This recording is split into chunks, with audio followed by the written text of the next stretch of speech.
Introduction. Enquête sur un champ de bataille. Depuis la fin du XXe siècle, les grandes puissances impérialistes sont entrées dans une nouvelle phase de conquête à l'extérieur, mais aussi à l'intérieur de leurs frontières. Les différentes formes de misère, les inégalités socio-économiques et les révoltes populaires s'étendent et se multiplient. Dans le même temps, le contrôle, la surveillance et la répression sont devenus des marchés très profitables. Il existe des liens structurels entre ces phénomènes et les transformations des violences policières. La police prétend défendre ce que l'État appelle l'ordre public, entre guillemets. Cette fiction légitime son fonctionnement réel en cachant le fait qu'elle protège un ordre social inégalitaire. Nous pouvons donc étudier la police comme un appareil d'État chargé de maintenir l'ordre social par la force, organisé rationnellement pour produire de la violence. Les études focalisées sur ce que l'on appelle les violences illégitimes ou illégales, des bavures et des accidents n'observent qu'une partie du phénomène. Elles insistent sur le fait que la police tente de réduire le risque de tuer dans les sociétés qu'elles appellent démocratiques. Entre guillemets, encore une fois. Que les agents de la force publique travaillent à contenir leur violence et que la brutalisation physique ne représente qu'une exception. Quand j'insiste sur les mots, comme je l'ai fait, c'est qu'ils sont entre guillemets. Donc, violence illégitime ou illégale, des bavures et des accidents. Voilà. Quand je prononce comme ça, je vais insister, c'est que c'est entre guillemets. Comme ça, c'est plus clair. Je peux pas faire des petits lapins. En ne regardant la police que depuis la police, on ne voit que ce qu'elle veut bien nous montrer. On adopte son point de vue. Il devient alors impossible de comprendre l'impact et les effets sociaux de comportements pouvant être minoritaires dans la carrière d'un policier, mais qui structurent profondément la vie de celles et ceux qui les subissent quotidiennement et de plein fouet. De telles études masquent aussi le système général des violences symboliques et physiques provoquées par l'activité policière. Les rondes et la simple présence, l'occupation virile et militarisée des quartiers, les contrôles d'identité et les fouilles au corps, les chasses et les rafles, les humiliations et les insultes racistes et sexistes, les intimidations et les menaces, les coups et les blessures, les perquisitions et les passages à tabac, les techniques d'immobilisation et les brutalisations. Les mutilations et les pratiques mortelles ne sont pas des dysfonctionnements. Il ne s'agit ni d'erreurs, ni de défauts de fabrication, ni de dégâts collatéraux. Ce sont là, au contraire, les conséquences de mécaniques instituées, de procédures législatives et judiciaires, de méthodes et de doctrines enseignées et encadrées par des écoles et des administrations. Nous verrons que même les meurtres policiers relèvent en grande partie de l'application d'idées et de pratiques portées par les différents niveaux de la hiérarchie policière et politique. Nous parlerons donc de pouvoir policier pour désigner le champ de force institué qui permet à des agents de police de distribuer les régimes de violence que les classes dominantes jugent nécessaires au maintien de l'ordre social, économique et politique. Si l'expression « violence policière » permet de distinguer ces pratiques spécifiques des violences judiciaires, militaires ou carcérales, la violence est bien constitutive de l'État, de ses appareils et des rapports sociaux de domination en général. Une violence que condense à lui seul le mot « police », qui contraint chaque fois qu'il est prononcé et par sa seule existence. Toute la police est violence, jusque dans ses regards et ses silences. D'autres recherches universitaires ont décrit la technicisation et la rationalisation continue de la violence policière en France au cours du XXe siècle. Elles ont montré que l'État tend continuellement à restreindre l'usage de la violence guerrière et mortelle contre sa propre population à travers un processus uniforme de démocratisation des sociétés occidentales. Or, ce phénomène effectivement observable ne concerne que certaines parties du territoire, certaines époques et certains groupes sociaux soumis au pouvoir policier. Il dissimule la permanence à travers les siècles de régimes de violence guerriers, mortels et du recours à la force physique contre les corps jugés illégitimes et sacrifiables, aux colonies et dans les territoires métropolitains où sont concentrés les misérables, ou contre les groupes jugés subversifs et les mouvements révolutionnaires. Ce prisme de la démocratisation ne permet pas d'observer la continuité des transferts et traductions de dispositifs de pouvoir et de savoir entre situations coloniales et métropolitaines, ainsi qu'entre les répertoires militaires et policiers. Il me semble pour ma part impossible d'analyser les transformations du monde contemporain sans étudier la conjugation et l'interaction permanente des configurations coloniales et métropolitaines, sans penser conjointement l'organisation conjuguée des centres et des périphéries. J'assume par ailleurs d'enquêter pour l'émancipation collective, ce qui implique de prendre pour point de départ la situation des mondes exploités, dominés et opprimés.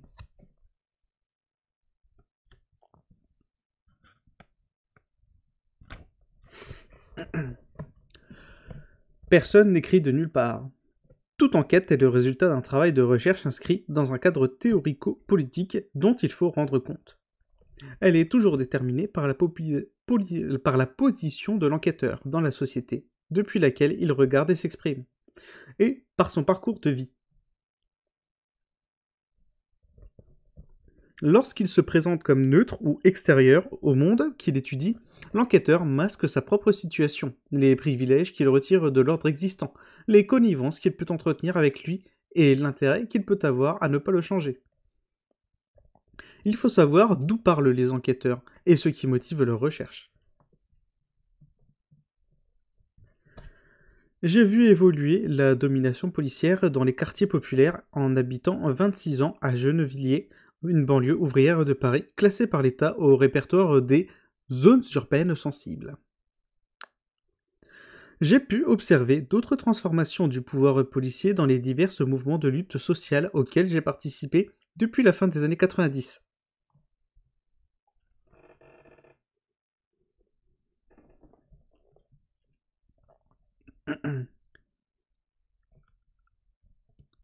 Je suis le fils unique d'une institutrice de maternelle qui m'a élevé seul en HLM. Je n'ai pas manqué de ce qui nous semblait être le minimum nécessaire pour vivre dignement. Il y avait dans notre appartement de l'amour, des livres et de quoi dessiner, avec juste en bas de l'immeuble l'enchevêtrement de toutes les misères et de toutes les solidarités. La société française m'a identifié, positionné et construit socialement comme un homme blanc.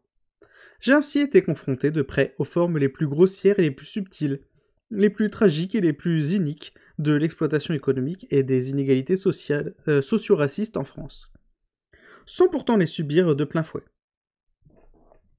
Issu d'une famille juive algérienne ayant subi la colonisation et l'antisémitisme de l'État français, je suis l'héritier de conditions matérielles et symboliques d'existence contradictoires qui permettent d'évoluer des deux côtés de la frontière impériale.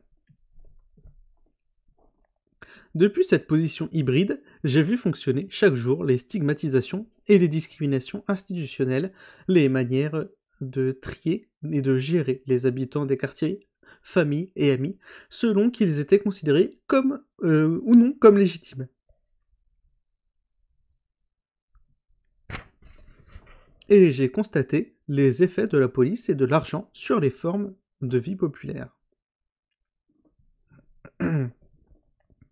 J'ai grandi dans un espace de coercition conjuguée de classe, de race et de genre, cerné par les violences d'État. J'ai vécu aux côtés des plus exploités et des plus opprimés, tout en appartenant aux strates sociales supérieures du quartier, ce qui m'a souvent protégé des brutalisations policières et m'a facilité l'accès à l'université et au diplôme. Le choix de mener mes recherches de manière indépendante m'a maintenu dans des conditions économiques précaires, mais j'ai continué à bénéficier au quotidien de la suprématie blanche, du patriarcat et des capitaux symboliques. Si une partie du fonctionnement intime du pouvoir policier m'est restée inaccessible, ce que le travail d'enquête doit corriger, c'est entretiré. Donc, m'est resté inaccessible, ce que le travail d'enquête doit corriger, je peux cependant décrire certains aspects d'un système que j'ai vu opérer au quotidien, par exemple dans sa manière de sélectionner les corps face auxquels il retient sa brutalité. Mes plus lointains souvenirs de violences policières remontent à l'école primaire. Dès cette époque, nous ressentions, dans la présence et le comportement des policiers, les marques d'une hostilité profonde envers les habitants du quartier, plus intense à l'égard des habitants non blancs, des plus pauvres, et de tous ceux qui résistaient à la police et aux autorités locales. L'activité de la police participait fortement à la construction d'une culture commune en opposition. Cette conscience collective de l'oppression et de la ségrégation est montée en puissance tout au long des années de restructuration néolibérale du capitalisme. Une communauté d'entraide et de complicité s'élaborait face à l'enchevêtrement des misères et les oppressions sécuritaires. L'impact de la police sur notre perception du monde a fondé notre relation sociale à ce monde.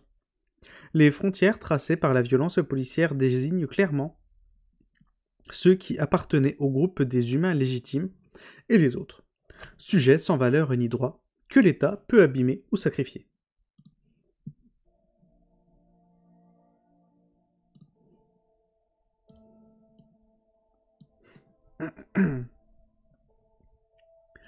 Gennevilliers est une banlieue ouvrière dont l'industrialisation a commencé à la fin du XIXe siècle, et la désindustrialisation dans le courant des années 70.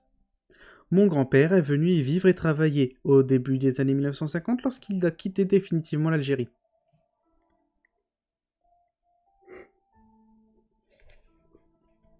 J'ai grandi au pied des murs des usines Chausson, celles des bagnards de l'automobile. Entre guillemets, bagnards de l'automobile. Après un siècle de longues grèves et de luttes sociales, en soutien aux républicains espagnols contre le racisme pour l'indépendance de l'Algérie, elles ont licencié pendant 2 décennies qui ont fini par déposer le bilan en 1993. J'y ai vu se développer, se matérialiser les principaux axes de la transformation de la violence policière, la fabrication d'un chômage de masse, la précarisation et l'accroissement des inégalités, le développement de la politique de la ville, les transformations de la ségrégation socio-raciste, la formation de la police,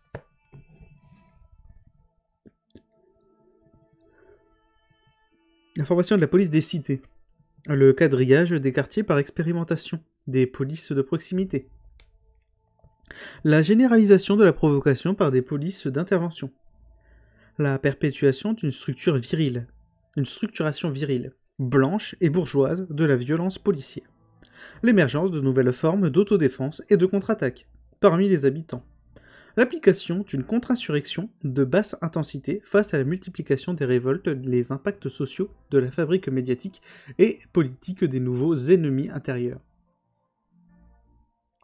la restructuration des quartiers populaires et l'extension de la mégalopole capitaliste par la rénovation urbaine, l'intensification de la domination policière et le renforcement du socio-apartheid par la guerre à la délinquance, ainsi que le développement de l'incarcération de masse.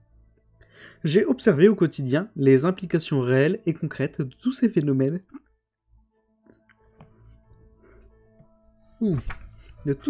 qui font système avec la violence policière.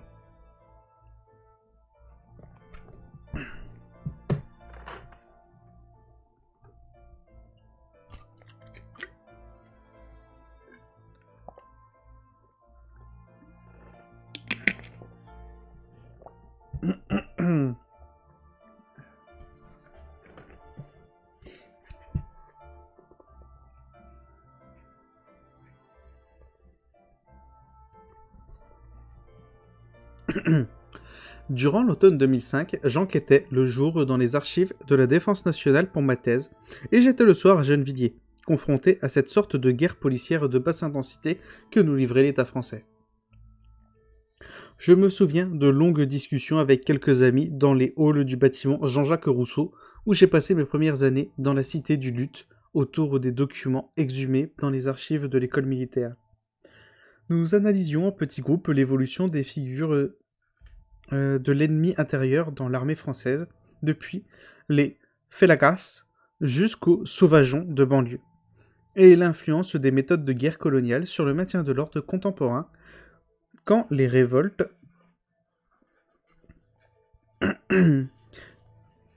j'ai perdu ma ligne, ça y est, ça commence. Quand les révoltes se sont coordonnées face à l'offensive policière et que le gouvernement a décrété l'état d'urgence. Nous avons vu des unités de la police française quadriller les quartiers en silencer des chasses militarisées qui rappelaient des formes d'occupation coloniale.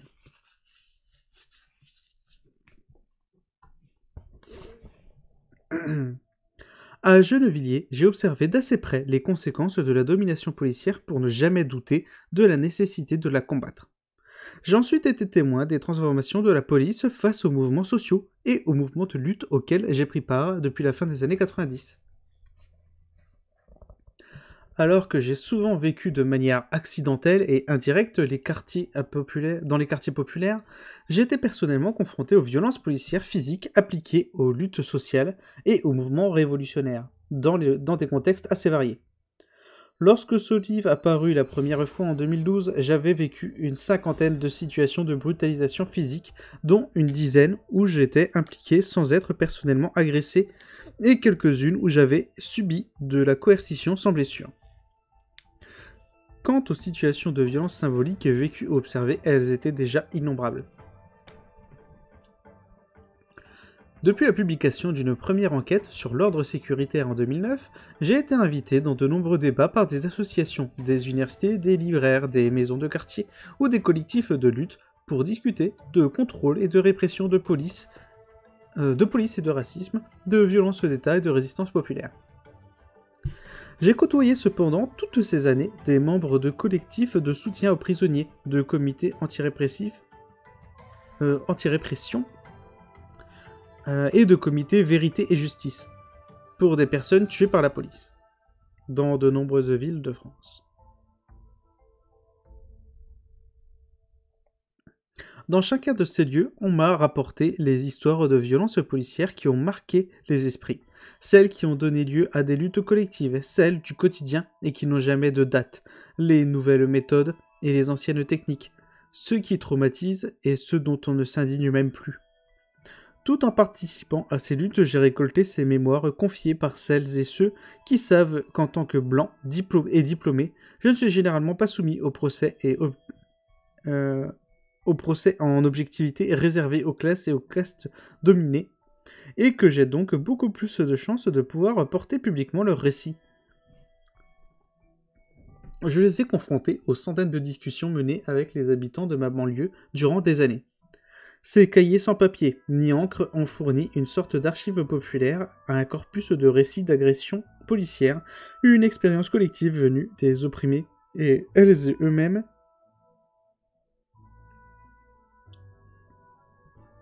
Malgré ce qu'en disent de nombreux sociologues de la police, la parole populaire n'est pas moins fiable que la parole policière. Elle a au contraire l'avantage d'être réfutable et falsifiable. Il est possible de confronter de nombreuses versions, de les croiser, de les recouper, tandis que l'esprit de corps et la culture policière produisent généralement des rhétoriques formatées et des regards officiels sur l'événement. Mais comme toute archive orale ou écrite, ces sources donnent d'abord accès à des perceptions de faits, les faits eux-mêmes ne pouvant être révélés que par la confrontation critique de sources multiples et indépendantes.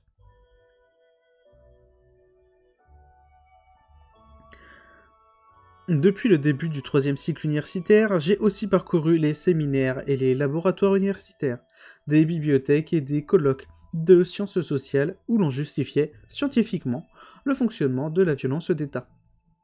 J'ai pu observer l'élaboration de ce système coercitif, de sa légitimation idéologique jusqu'à sa mise en œuvre sur le terrain.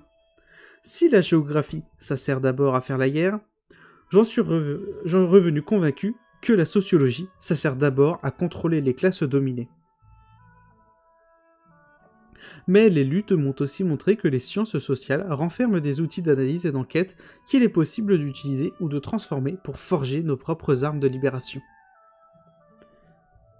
J'ai croisé mon histoire personnelle et ses observations partielles avec un travail de recherche critique en sciences sociales permettant d'observer la police depuis toutes les perspectives qui m'étaient accessibles.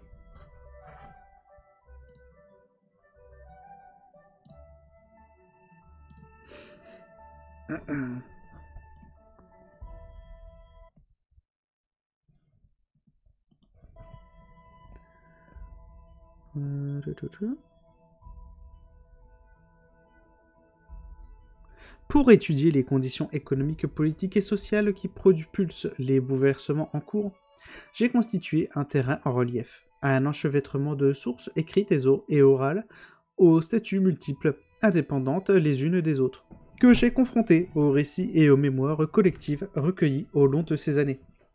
J'ai tout d'abord compilé les archives du réseau Résistons ensemble aux violences policières, et celles réunies par l'historien de la police, Maurice Rachfus, dans sa publication Que fait la police ? Ces corpus donnent accès à des centaines... Ces corpus donnent accès à des centaines... Oh, j'arrête pas de galérer avec la musique, pardon. Parce que du coup, je mets des coups de livre sur mon clic de souris. Ces corpus donnent accès à des centaines de faits de violences policières quotidiennes rendus publics et construits par les médias dominants ou passés sous silence dans la presse et révélés par des réseaux populaires et militants tout au long de la décennie 2000. Ces archives mettent à disposition une somme extrêmement riche de faits vécus, des agressions policières dans les quartiers populaires jusqu'à celles subies par les mouvements sociaux, et autant de manières de mettre en cause ces violences. Pour confronter ces perspectives avec les régimes de justification des producteurs de contrôle, j'ai réuni une vingtaine d'autobiographies et de récits de vie de policiers en activité depuis 1968, mais plus précisément sur la période 1989-2012. J'ai décortiqué une dizaine d'entre elles. J'ai aussi récolté des entretiens réalisés avec d'autres policiers par des journalistes ou des sociologues. Ces sources ne sont pas moins problématiques. Les discours policiers dépendent de mémoire individuelle et collective, de stratégies symboliques, d'idéologies instituées, mais ils livrent aussi les éléments d'une culture de métier, des répertoires de comportement, des descriptions personnelles de situations, des manières d'assimiler les doctrines, des anecdotes caractéristiques, les frontières des normes et des marges incorporées par ces profils particuliers que sont les policiers auteurs.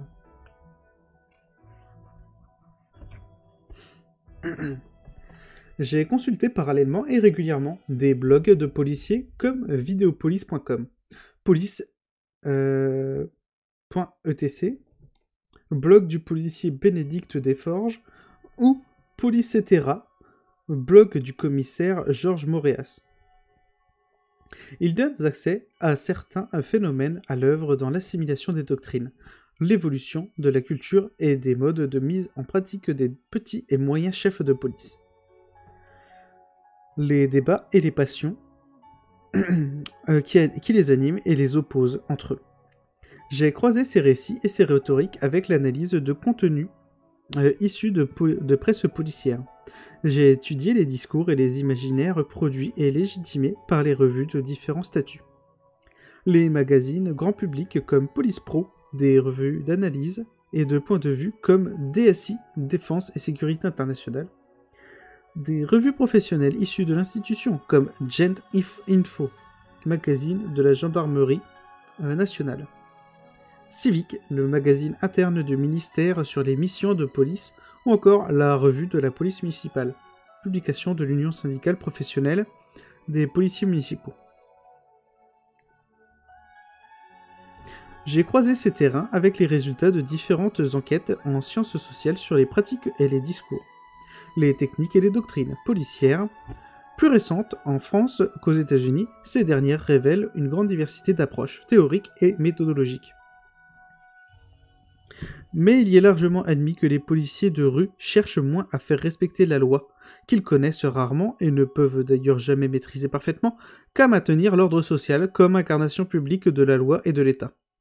Parmi ces études, les perspectives critiques insistent sur le fait que la police défend moins l'ordre national établi qu'un ordre en formation permanente. Un ordre en train de s'établir à partir du désordre et à travers lui. C'est un point important. Il s'agit d'analyser la production de violences policières comme un processus traversé de contradictions et lié à des rapports de force et en transformation constante. Ces études débattent généralement pour savoir si c'est l'intensité des inégalités ou la peur ressentie par les policiers qui détermine principalement leur pratique de brutalisation. Car il semble en effet que la perception d'un environnement hostile et indice d'exposition du policier à l'agression violente entre en jeu. S'il est évident lorsque l'on regarde depuis le champ de bataille que la brutalisation policière n'est pas toujours déterminée par la peur ou des menaces réelles, la question du rapport de force semble bien décisive. Nous verrons qu'elle reste pourtant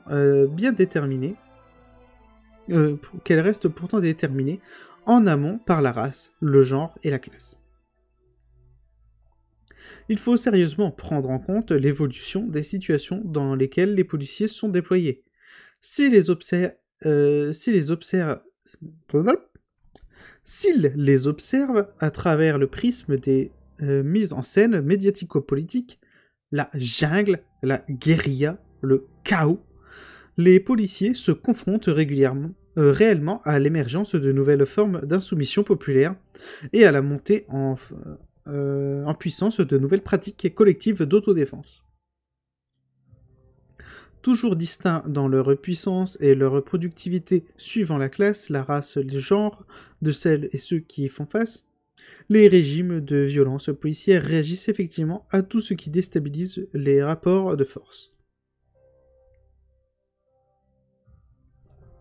Je propose d'analyser de manière indisciplinée les structures politiques, économiques et sociales qui déterminent les transformations des violences policières. Étudier dans un même mouvement les mises en pratique des agents de police, leurs effets sociaux sur la vie quotidienne, les nouveaux rapports de force et les nouveaux types de conflits auxquels la police s'attaque.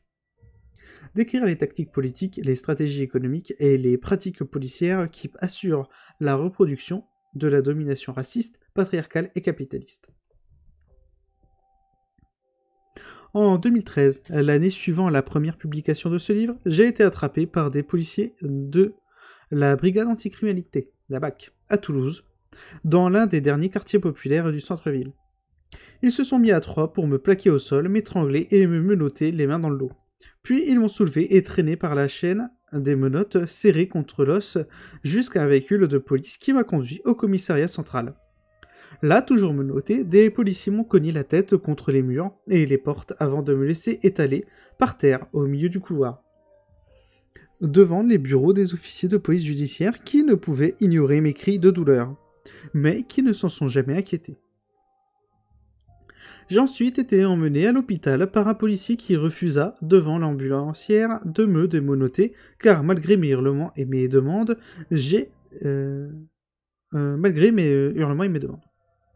J'y ai passé plusieurs jours. Un médecin légiste a rédigé un constat de 3 pages égrénant la liste de mes blessures. 6 policiers ont porté plainte contre moi pour outrage, violence et rébellion. Leurs récits sont tous grossièrement contradictoires entre eux. 8 ans plus tard, alors que ces policiers n'ont jamais été inquiétés, j'en garde des séquelles et je continue à subir la pression de ce jugement, reporté pour la 10e fois en 2020. Le traitement qui m'est infligé au commissariat par l'ensemble des policiers et la protection que leur offre l'institution judiciaire n'ont fait que confirmer ce que j'avais écrit dans ce livre. La domination policière est précisément régulée et instituée par l'État. L'imbrication de mes recherches sur la répression et de ma participation aux luttes sociales et contre les violences et crimes policiers dans les années 2010 a certainement contribué à me valoir la fiche S qui m'identifiait déjà lors de ce passage à tabac comme un individu susceptible de se livrer à des actions violentes, et continue de me mettre en danger à chaque contrôle d'identité. Depuis sa publication en 2012, ce livre a circulé à travers différents terrains de lutte et contribué à son échelle et constitue à son échelle un outil de formation et de transformation. Et de transmission, pardon. Il s'agissait de le mettre à jour. J'y ai intégré les apports de travaux critiques en sciences sociales publiés depuis, nourris de mes propres enquêtes sur les mécaniques sécuritaires. J'ai continué à traiter ces matériaux à partir de réflexions collectives développées au sein de luttes sociales. J'ai aussi recueilli les commentaires de plusieurs comités Vérité et Justice et collectifs anti-répression. J'ai intégré dans la mesure du possible les perspectives des proches et des familles des personnes tuées pour chaque passage les concernant directement. Cela m'a permis de formuler de nouvelles réflexions et de rédiger de nouveaux chapitres. L'un revient en ouverture du livre sur les généalogies de la police moderne, le second s'appuie sur une décennie d'enquête, de lutte, d'insertion et propose une synthèse sur la transformation du pouvoir policier pendant la séquence 2013-2020. Et j'en profite pour préciser, tant que c'était dans la lancée, il a parlé de son procès. Je crois que son procès a eu lieu, justement, et il a été innocenté, de mémoire, si je ne dis pas de bêtises. Je vais vérifier ça. Et c'est la fin de l'introduction. Alors, hop.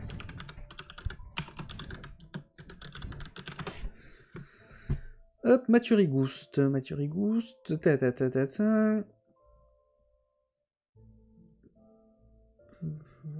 La procédure reste encore... Ah, c'est peut-être pas à jour, alors. J'avais vu passer sur Twitter, justement, quelque chose là-dessus.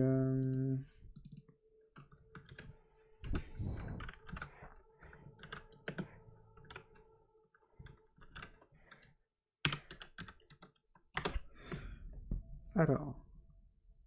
Voilà. La justice ordonne un non-lieu dans l'affaire opposant Maturigouste et à 3 policiers toulousains. Je vous mets l'article de Médiacité si ça vous intéresse. Hop.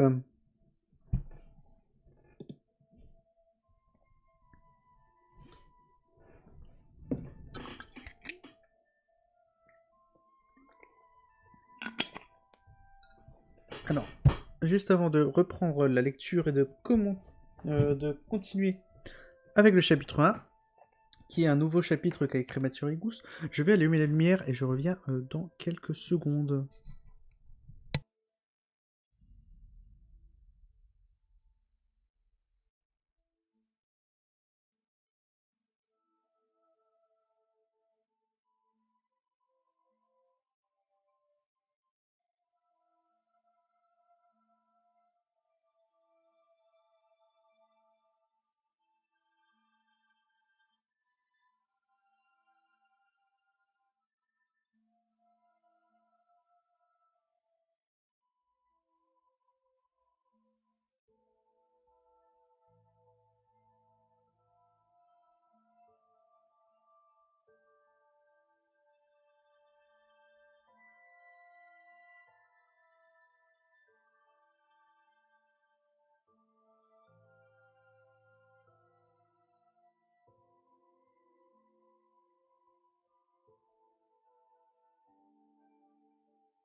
Alors. Capturé, enfermé, discipliné. Les généalogies de la police moderne.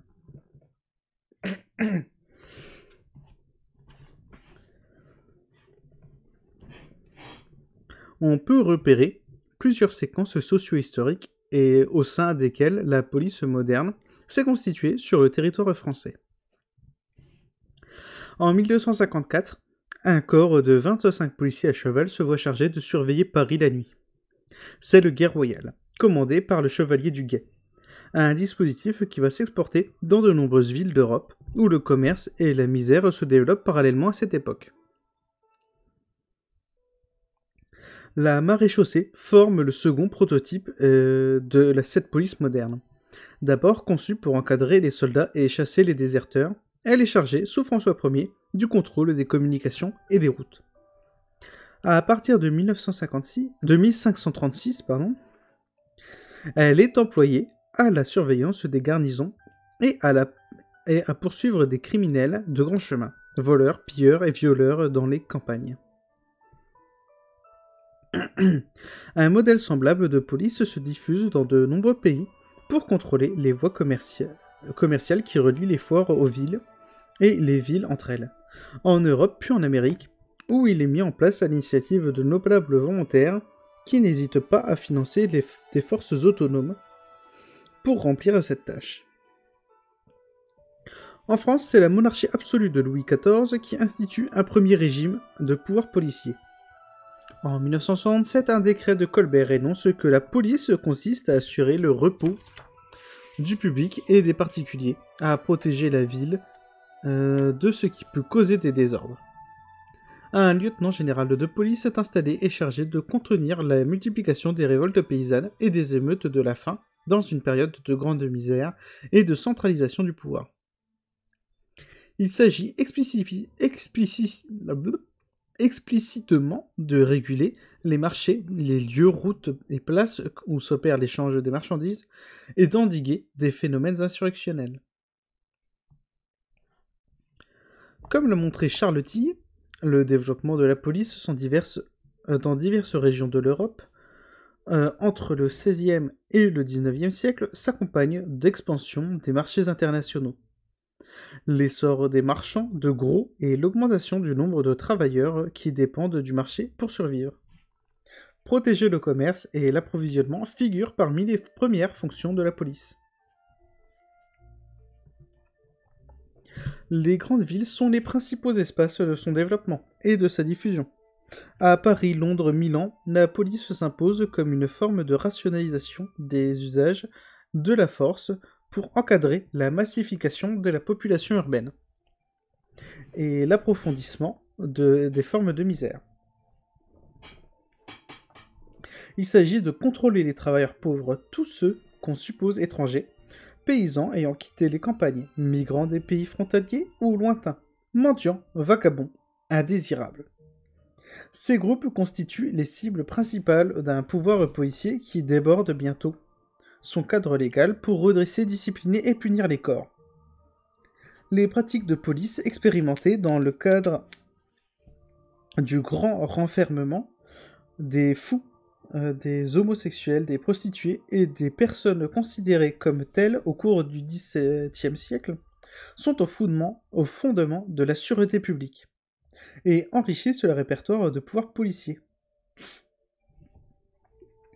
Phénomène urbain, la police se déploie aussi à travers la coercition des corps marginalisés, jugés anormaux ou diminués. L'historienne Silvia Federici a montré comment le système d'exploitation, qu'elle nomme capitalisme patriarcal, s'est notamment construit sur l'oppression, l'élimination et l'enfermement des femmes à travers la chasse aux sorcières. Inspiré des pratiques de persécution des Juifs, qui se développent à la Renaissance en Europe occidentale mais aussi dans l'Amérique colonisée. Afin de restructurer une société de classe, lorsque le système féodal s'est montré impuissant à contenir les révoltes, il a fallu briser la puissance et l'autonomie des paysans, et en particulier celle des femmes à la détermination des résistances des femmes des classes populaires. Celle des femmes de la paysannerie, Pour faire face à la multiplication et à la détermination des résistances des femmes des classes populaires, des formes de police et de justice ont été instituées, fondées sur la stigmatisation, la surveillance, la capture, la purge, l'enfermement, la punition et l'élimination publique des corps féminins jugés menaçants pour l'ordre social. En même temps qu'elle accompagne le déploiement de la ville capitaliste, la police émerge comme le produit d'une conception patriarcale de l'État-nation. Et ce processus est lui-même indissociable de l'histoire du pouvoir esclavagiste.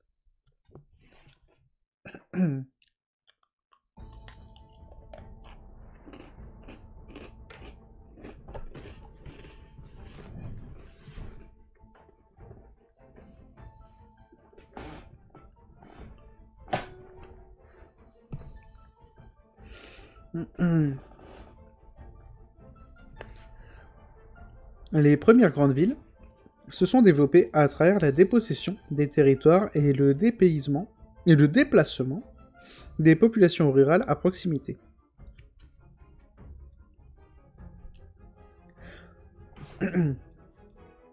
Mais l'expansion des grandes métropoles françaises et anglaises est aussi directement liée à celle des colonies et de l'esclavage. Les navires de déportation et la plantation, avec les fabriques de sucre et de coton, ont d'ailleurs été des laboratoires du travail à la chaîne et de l'usine, quelques décennies avant l'émergence de la grande industrie en Grande-Bretagne. Dans les colonies, un régime de police des esclaves a été expérimenté et institué en même temps que la police urbaine des métropoles, constituant un autre répertoire fondateur de la police moderne. En 1685, moins de 20 ans après la création de la lieutenance générale de police, le Code noir est promulgué. Ce règlement avait pour but de corriger et de systématiser le régime de violence appliqué aux esclaves afin de maintenir l'ordre public dans les colonies. Il signale l'institution déjà bien avancée d'un contrôle par l'État de violence employée par les esclavagistes contre les hommes et les femmes noirs. Le Code noir a normalisé tout un système de violence inventé par des maîtres pour maintenir l'ordre plantocratique. Interdiction était faite aux esclaves de vendre, de détenir des biens, de se battre ou de jurer, de se déplacer dans un billet écrit du maître, de se déplacer sans un billet écrit du maître, de s'attrouper pour quelque raison, de porter des armes ou de se soigner soi-même. À chacune de ces interdictions correspondaient des punitions et des châtiments publics. Les esclaves étaient généralement punis par le fouet, les chaînes aux pieds et le marquage au fer rouge. Ils étaient parfois ligotés en place publique, soumis au supplice de la roue, amputés, incarcérés ou abattus. Lorsqu'ils étaient tués, leur corps était exposé pour terroriser la classe des esclaves et asseoir la suprématie du pouvoir blanc. Exceptionnel en Europe, où il relevait de la justice royale ou inquisitoriale, le supplice a constitué une pratique pénale ordinaire et fondatrice de la société esclavagiste. La police des esclaves est un des objets les plus importants des colonies. Stipulé un arrêté édicté à Saint-Domingue en 1758, le terme police désigne ici le système de règles mis en œuvre pour contenir la multiplicité des formes de résistance à l'esclavage, la discipline et d'insoumission individuelle et collective. Les esclaves ont sans cesse innové dans l'insubordination, sabotant, ralentissant et interrompant la production, s'enfuyant, contre-attaquant parfois en tuant leur maître, mais aussi en avortant ou en se suicidant. Des milliers de marrons, non donnés aux esclaves en fuite, sont régulièrement parvenus à se retrouver et à s'unir. Elles et ils organisaient de véritables contre-sociétés cachées dans les forêts, sur des îles et des navires pirates. Les communautés autonomes et libérées menaçaient fondamentalement la société esclavagiste. Les marrons déstabilisaient l'ordre colonial par des attaques continuelles contre les plantations, les voies de circulation et les bourgades isolées.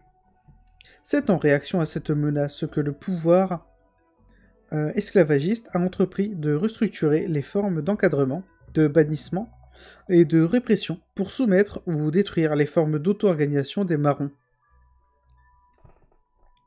La formation de l'État-nation moderne, comme appareil de gouvernement d'un système capitaliste patriarcal et raciste, culmine ainsi dans la surveillance, le contrôle et la répression des résistances des femmes noires. Le marronnage fut désigné par le législateur comme un facteur permanent d'insécurité de la vie coloniale. Selon l'article 38 du Code noir, l'esclave fugitif qui aura été en fuite pendant un mois aura les oreilles coupées et sera marqué d'une fleur de lys sur l'épaule. Et s'il récidive un autre mois, il aura le jarret coupé et sera marqué d'une fleur de lys sur l'autre épaule. Et la troisième fois, il sera puni de mort. Attendez.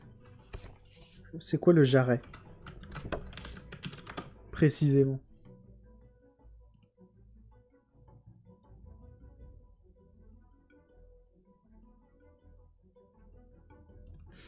Ah, c'est le creux derrière le genou. Ah, il coupe derrière le genou. Ah, c'est horrible. C'est horrible.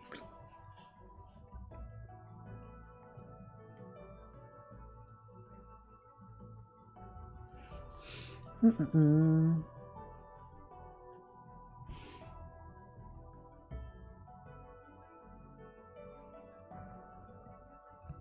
Tout homme libre était ainsi autorisé à tuer des esclaves fugitifs. La chasse aux esclaves devint une pratique officielle, légale et réglementée, et certains blancs purent même en faire un métier, une mission de police. Tout blanc avait le droit et le devoir d'arrêter et de mener en prison les noirs enfreignant les règlements de cette police des esclaves. Des milliers parfois, en partie composés d'esclaves et financés par l'administration coloniale, étaient chargés de chasser les marrons.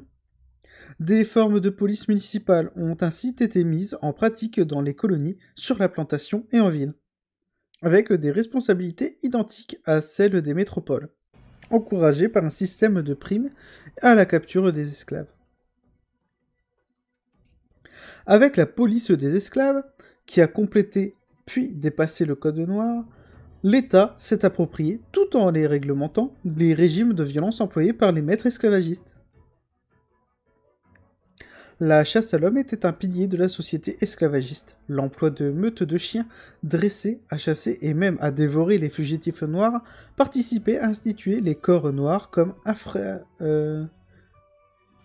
infra-humains.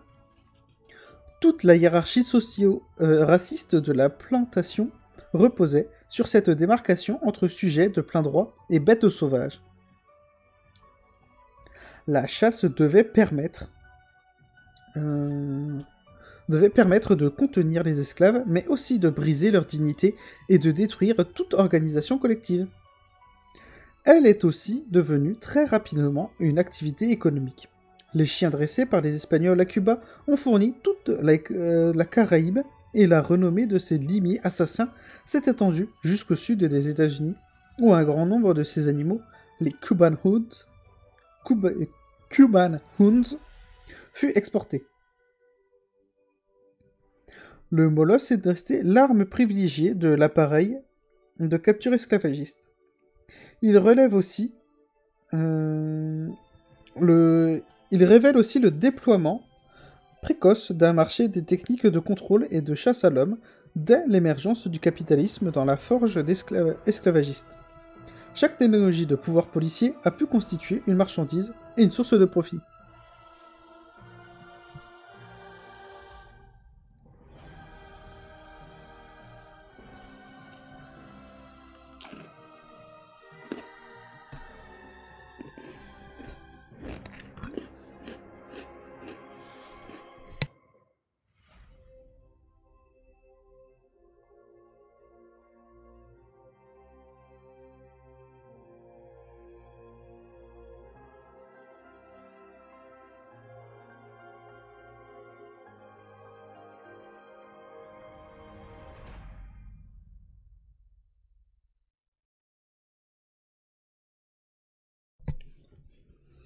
Le Code noir ne reconnaissait que deux classes sur la plantation, l'homme libre et l'esclave, et il garantissait en théorie aux libres de couleur les mêmes droits qu'aux blancs. Mais à mesure que se multipliait le nombre de libres de couleur, esclaves affranchis et mulâtres, nés du viol systématique des esclaves par leurs maîtres, les maîtres blancs ont outrepassé le cadre légal pour maintenir ces métis dans une position subalterne. L'État et l'administration coloniale ont ensuite institué ces pratiques. Les Noirs libres se virent opposer une législation répressive chargée de les contenir dans une condition de ségrégation. Interdiction de se faire appeler sieur ou dame. Défense de se mêler aux blancs dans les théâtres, dans les promenades publiques et les auberges. Interdiction de s'habiller comme des blancs et de porter des objets de luxe. Cimetière ou partie de cimetière réservée aux blancs. La police des esclaves a ainsi dès lors été adaptée pour pouvoir continuer de surveiller, contrôler et réprimer les affranchis et les métis. La majorité des libres de couleur étaient des mulâtres. Certains possédaient de riches plantations et des centaines d'esclaves. C'est parmi eux que l'administration coloniale recruta de préférence les membres de la maréchaussée coloniale. Un corps de police spécialisé dans le contrôle d'identité des esclaves et la traque des marrons. Son rôle était notamment de conjurer toute alliance entre nègres et mulâtres. Jusqu'à l'installation de cette maréchaussée coloniale au tournant du XVIIIe siècle, la société esclavagiste était encadrée par une forme de gouvernement militaire dont la fonction principale était la protection du commerce. On voit alors s'instituer la technique consistant à recruter des éléments du groupe dominé pour participer au contrôle de ce même groupe. Mais on voit aussi prendre forme dès cette époque des alliances opposées. Les esclaves fugitifs étaient parfois soutenus par des libres de couleur instruits qui leur fournissaient des contrefaçons d'autorisation de circuler et de lettres d'affranchissement. Les femmes noires ont joué un rôle fondamental dans l'organisation de ces réseaux de libération. Le pouvoir colonial ne tarda pas à réagir en durcissant encore la législation contre les libres de couleur. En 1767, un arrêt du Conseil de Port-au-Prince condamna un homme de couleur libre à être fouetté, marqué et vendu comme esclave pour avoir frappé un blanc. Un règlement de Saint-Domingue rappelait que les esclaves, comme les affranchis, avaient interdiction de porter des armes et de s'attrouper ou de s'assembler entre eux, sous prétexte de noces, de festins ou de danses. Tous les gens de couleur furent soumis à l'interdiction de venir en métropole et de participer à l'enseignement élémentaire. Un règlement de l'administration de Saint-Domingue de 1779 stipulait « Enjoignons à tout gens de couleur, ingénus ou affranchis, de l'un ou l'autre sexe, de porter le plus grand respect,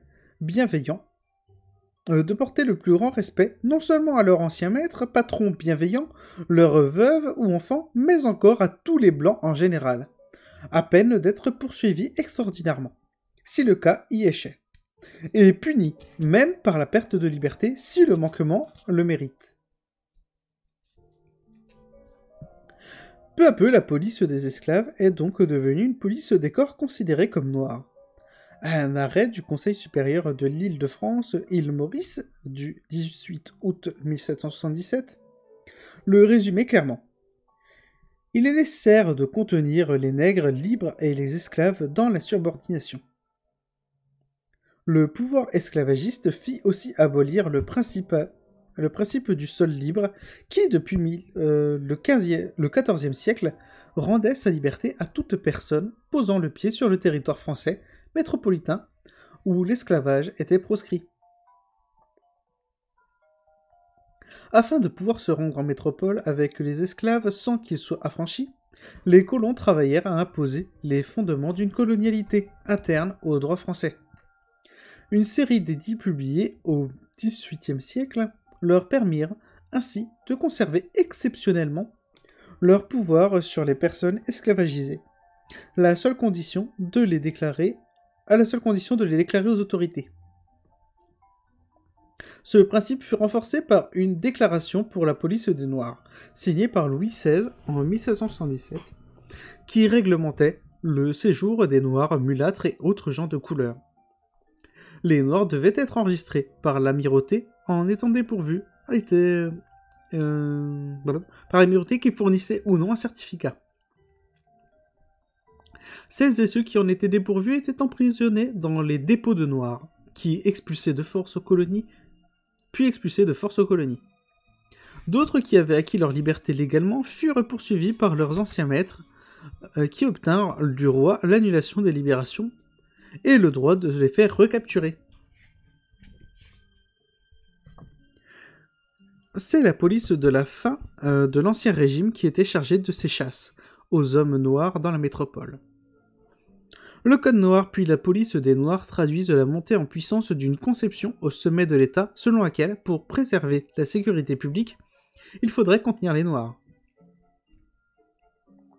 Mise en pratique sur la plantation esclavagiste, cette conception a façonné les premières forces de police urbaine à Paris entre l'ouverture en 1656 de l'hôpital général pour enfermer et nourrir les pauvres, et la création en 1747 du 6e bureau, chargé de la sûreté active, pour contrôler les étrangers et éliminer le vagabondage. Ces unités menaient des descentes dans les lieux de vie populaires, chassaient et capturaient les gens sans aveu, qui ne pouvaient justifier de leur identité, et les enfermaient à l'hôpital général. Les premières forces de police entreprirent d'appliquer aux pauvres et aux marginalisés des grandes villes un régime de violence déjà pratiqué dans les plantations. Les mendiants de Paris furent soumis au fouet et aux galères. Une fois enfermés au bagne ou à l'hôpital, ils étaient soumis au travail forcé. Ce qui fait dire à l'historien Emmanuel Blanchard que la police peut être considérée comme étant par essence coloniale.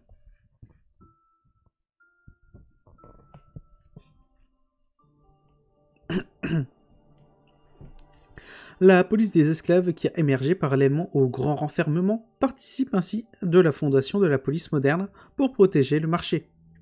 La propriété privée du territoire et des moyens de production, y compris du corps des esclaves, les racines de la domination policière contemporaine, puisent dans un mélange de techniques de dressage, de capture, de coercition, d'enfermement, de bannissement et d'élimination pratiquées sur les corps des Noirs, des paysans insurgés, des femmes paysannes et esclaves, des homosexuels et des prostituées, des étrangers et des misérables.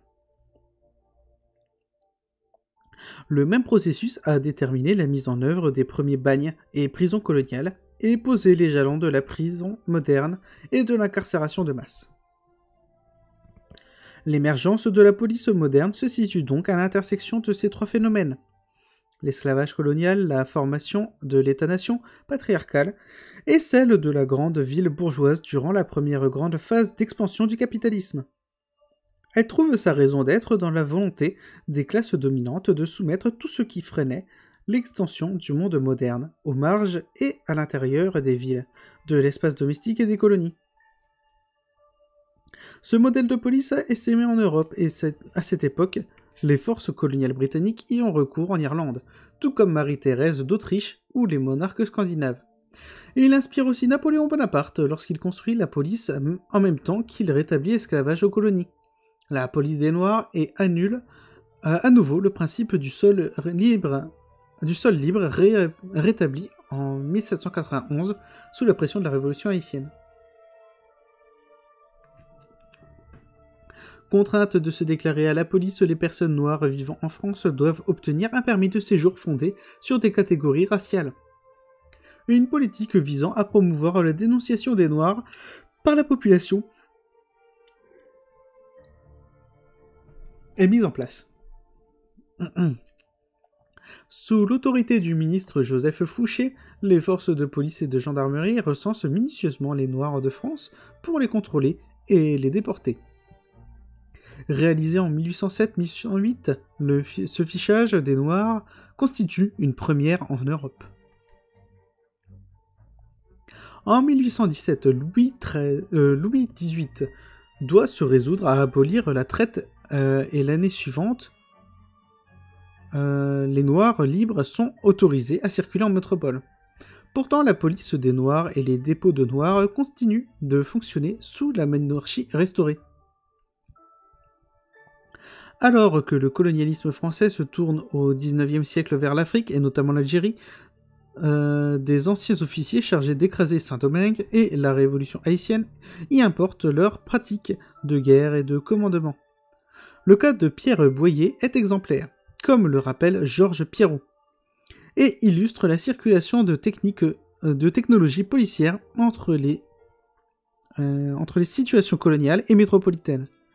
Après avoir accompagné Bonaparte dans sa campagne d'Égypte et de Syrie, Boyer fait général de brigade et devient chef d'état-major des armées envoyées à Saint-Domingue pour mater la révolution haïtienne.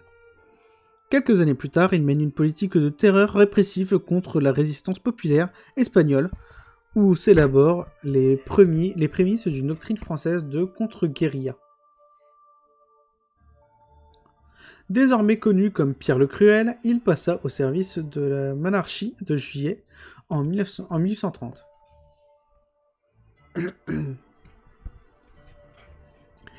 Il obtint le commandement de la place d'Oran en 1831 pendant 3 ans, et il mène une campagne de brutalisation extrême à l'égard des Arabes, mêlant confiscation, arrestation et assassinat.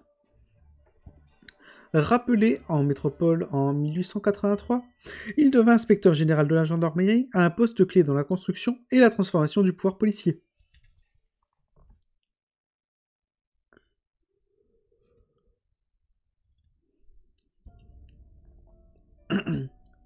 Tout au long du XIXe siècle, la police se transforme en expérimentant un régime de violence contre-révolutionnaire face au développement du mouvement ouvrier. Tout en s'appropriant les dispositifs de police coloniale développés dans le cadre de l'expansion impériale occidentale en Afrique. Expansion impérialiste occidentale en Afrique. Pour encadrer les masses misérables engendrées par l'industrialisation, les municipalités d'Angleterre et les gouvernements centraux en France et en Prusse mettent sur pied des forces civiles chargées de réprimer les soulèvements urbains. Par leur recrutement, leurs organisations, leur équipement et leur culture professionnelle, elles s'inspirent du domaine militaire. Elles sont d'ailleurs régulièrement suppléées par l'armée pour mater les révoltes ouvrières. L'expansion coloniale renforce cette militarité policière en France, en Angleterre, en Allemagne, aux Pays-Bas, au Portugal, en Danemark, puis en Italie. On crée des polices chargées des masses indigènes qui coopèrent entre elles et fournissent de nombreux cadres dirigeants dans les métropoles, accentuant la restructuration raciste du pouvoir policier. Dès cette époque, on leur prête des missions civilisatrices ciblant les mœurs ouvrières et métropoles et celles des indigènes aux colonies auxquelles elles sont censées inculquer les règles de civilité.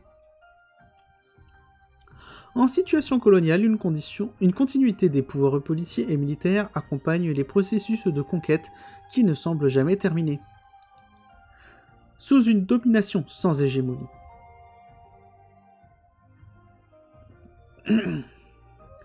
Alors que les métropoles impériales inaugurent des processus de démocratisation, leurs colonies perpétuent des formes de gouvernement par la guerre et de contrôle par la contrainte. Ainsi, une pénalité d'ancien régime, corvée, peine collective, châtiment corporel, lorsque les métropoles impériales font face à des crises dans le maintien de l'ordre social, c'est dans ce modèle de police féroce qu'elles puisent. À mesure que ces crises se multiplient, la police moderne se dote d'un nouveau pouvoir, d'identification des personnes. Jusqu'au Second Empire, elle pouvait contrôler les déplacements des étrangers et les migrants hors de leur région, au moyen d'un passeport interne et du livret d'ouvrier. Abolis par la Troisième République, ces prototypes de la carte d'identité nationale sont remplacés par les débuts du fichage photographique et l'adoption de l'anthropométrie judiciaire, élaborée par Alphonse Bertillon. Dès la fin du XIXe siècle, des techniques d'identification anthropométrique et dactyloscopique sont employées en dehors du cadre juridique pour la surveillance des migrants et des indigènes en Indochine, en Algérie et au Maroc, ainsi qu'en Inde sous autorité britannique. La carte d'identité est issue de ces transferts de dispositifs policiers élaborés pour la surveillance des ouvriers et des paysans, des étrangers et des indigènes entre métropoles et colonies, ainsi que directement entre les colonies et les différents espaces impériaux. Les sociétés impérialistes occidentales, et la société française en particulier, se sont structurées autour de différents régimes de colonialité. Extra- et intramétropolitains, combinés au quotidien avec les autres rapports de domination, l'histoire du pouvoir policier est inséparable de cette combinaison des rapports de domination, dont il est un instrument. On peut ainsi identifier 3 grandes généalogies de la police moderne liées à la transformation conjuguée du patriarcat, de l'ordre raciste et du capitalisme occidental, qui ont façonné l'institution policière, notamment autour d'une chaîne de pouvoir formée par la chasse et la capture, l'enfermement et le contrôle, la punition et la coercition, le laisser mourir et la mise à mort. Cette machinerie fonde le schéma de domination policière qui se déploie au cours du XXe siècle.